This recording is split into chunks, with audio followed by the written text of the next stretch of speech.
Happy Halloween! I wanted to read a spooky story to you guys, and I was gonna do it live. Hi, I was gonna do it live on Instagram, but it kept telling me I had poor connectivity, and so pre-recorded it is. This story is short. It's gonna take maybe 10 minutes to listen to. It's from one of my favorite authors. It's a Neil Gaiman short story called Clack, the Rattlebag. Everybody cozy? Clack, the Rattlebag by Neil Gaiman. Before you take me up to bed, will you tell me a story? Do you actually need me to take you up to bed? I asked the boy. He thought for a moment.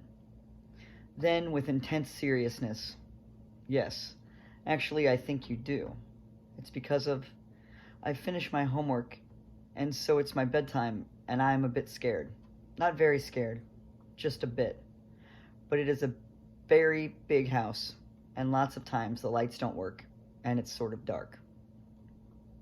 I reached over and tousled his hair. I can understand that, I said. It is a very big old house. He nodded. We were in the kitchen, where it was light and warm. I put down my magazine on the kitchen table. What kind of story would you like me to tell you? Well, he said thoughtfully, I don't think it should be too scary, because then when I go up to bed, I will just be thinking about monsters the whole time. But if it isn't just a little bit scary, then I won't be interested. And you make up scary stories, don't you? I know she says that's what you do. She exaggerates. I write stories, yes. Nothing that's been published yet, though. And I write lots of different kinds of stories. But you do write scary stories. Yes. The boy looked up at me from the shadows by the door, where he was waiting. Do you know any stories about Clack, the Rattlebag? I don't think so. Those are the best sorts of stories. Do they tell them at your school? He shrugged. Sometimes. What's a Clack, the Rattlebag story? He was a precocious child and was unimpressed by his sister's boyfriend's ignorance. You could see it on his face. Everybody knows them. I don't, I said, trying not to smile. He looked at me as if he was trying to decide whether or not I was pulling his leg. He said, I think maybe you should take me up to my bedroom, and then you can tell me a story before I go to sleep. But a very not scary story, because I'll be up in my bedroom then, and it's actually a bit dark up there, too. I said, shall I leave a note for your sister, telling her where we are? You can, but you'll hear when they get back. The front door is very slammy.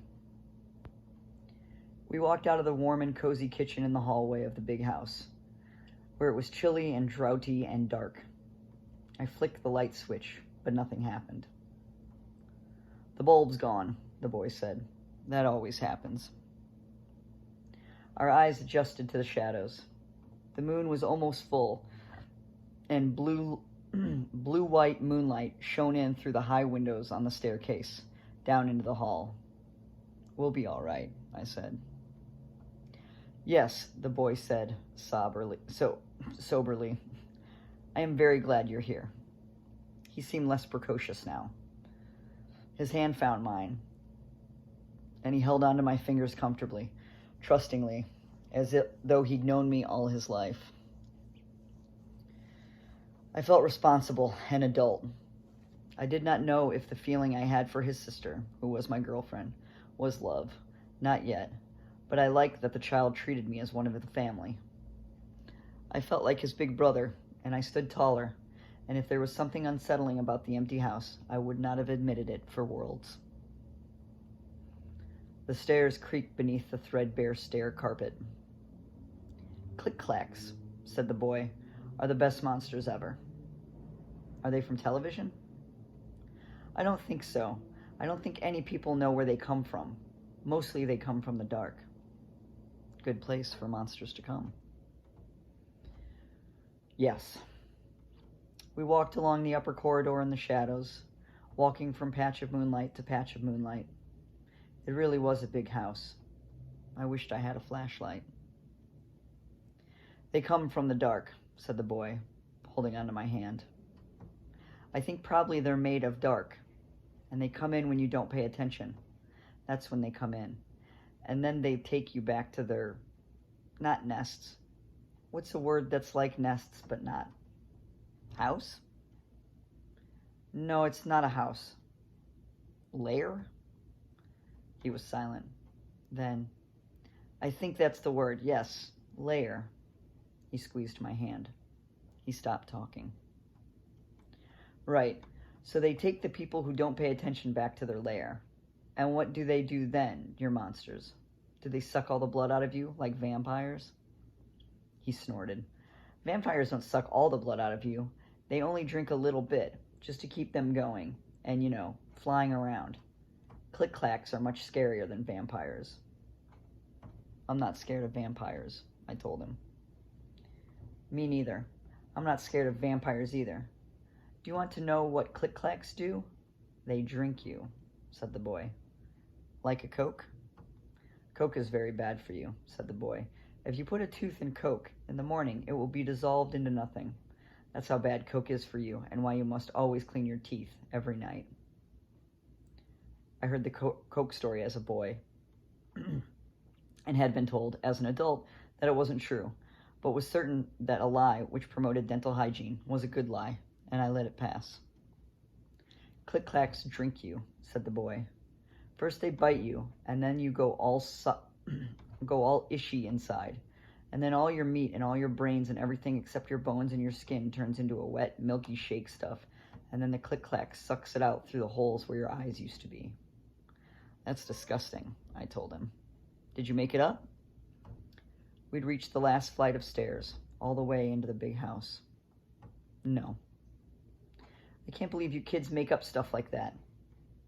You didn't ask me about the Rattlebag, he said. Right. What's the Rattlebag? Well, he said, sagely, soberly, a small voice from the darkness beside me. Once you're just bones and skin, they hang you up on a hook, and you rattle in the wind. So what do these click-clacks look like? Even as I asked him, I wished I could take back the question and leave it unasked. I thought, huge spidery creatures, like the one in the shower that morning. I'm afraid of spiders. I was relieved when the boy said, they look like what you aren't expecting, what you aren't paying attention to. We were climbing wooden steps now. I held onto the railing on my left, held his hand with my right, and as he walked beside me,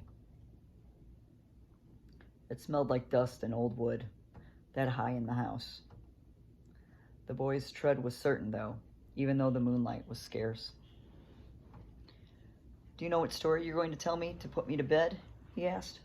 It doesn't actually have to be scary. Not really. Maybe you could tell me about this evening. Tell me what you did. That won't make much of a story for you. My girlfriend just moved into a new place on the edge of town. She inherited it from an aunt or someone. It's very big and very old. I'm going to spend my first night with her tonight, so I've been waiting for an hour or so for her and her housemates to come back with the wine and the Indian takeaway. See? Said the boy. There was that precocious amusement again. But all kids can be insufferable sometimes when they think they know something you don't. It's probably good for them.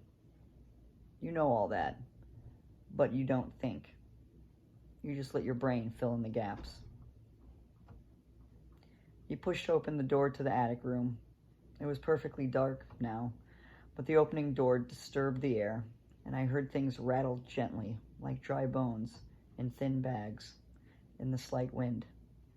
Click, clack, click, clack, like that. I would have pulled away then, if I could, but small, firm fingers pulled me forward, unrelentingly, into the dark. Happy Halloween.